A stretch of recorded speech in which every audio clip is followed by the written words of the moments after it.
To Rosita Navarrete.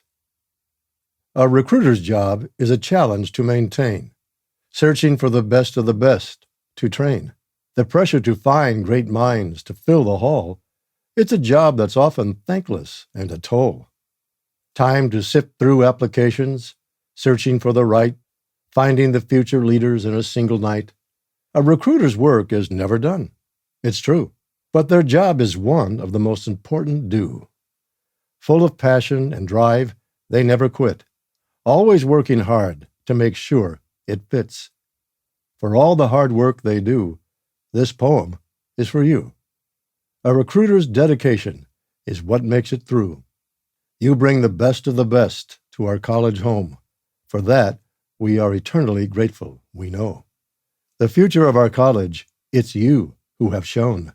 Your efforts will never be forgotten, we've known. Thank you for all the hard work you've done. Without you, our college would not be as strong.